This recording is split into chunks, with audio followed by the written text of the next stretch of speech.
안녕하십니까. 오늘은 창세기 4장 5절에서 8절의 말씀으로 창세기에 나타난 복음 8번째라는 제목으로 하나님의 말씀을 나누고자 합니다.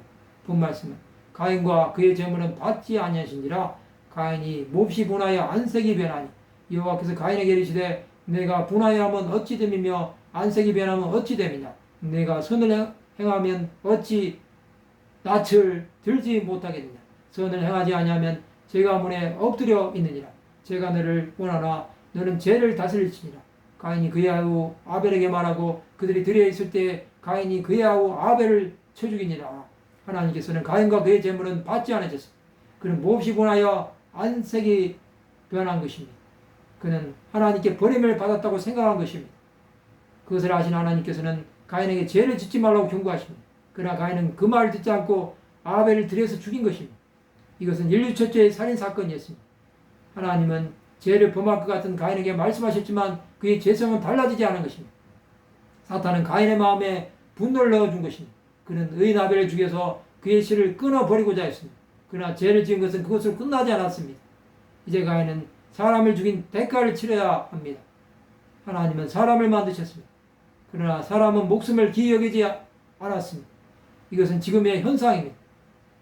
사람이 가치가 땅에 떨어진 지 오래되었습니다.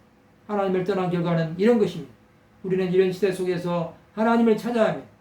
아벨은 인류 최초로 순교의 제물이 되었습니다. 그의 죽음은 예수께서 십자가에서 죽으실 것을 예표한 것입니다. 그는 분노한 자기 백성들에 의해 죽임을 당하신 것입니다. 예수의 죽으심으로 하나님과 원수된 우리는 화목하게 된 것입니다. 가인이 아벨을 죽이면 사탄이 예수를 십자가에 못 박아 죽일 것을 말씀하는 것입니다. 아벨은 죽었지만 믿음으로 말하는 것입니다. 욕심이 잉태한 즉 죄를 낳고 죄가 장성한 즉 사망을 낳습니다. 그 분노를 다스리지 않으면 그 사람은 세상과 격리될 수밖에 없습니다.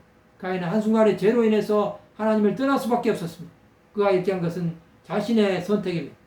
하나님은 사람에게 자유의지를 주셨습니다. 이 의지로 사람을 살리기도 하고 죽이기도 하는 것입니다. 우리는 가인처럼 할 수 있는 자입니다. 그러나 하나님을 바라보기에 죄를 범하지 않는 것입니다. 우리 안에 일어나는 분노로 인해 사람에게 상처를 주지 말아야 합니다. 끝까지 참고 견딤으로 하나님 나라를 위해 살아야 합니다.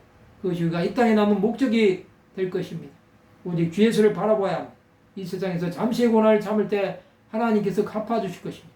그 시간이 우리에게 올 때까지 주 예수로 인해 승리하시기 바랍니다.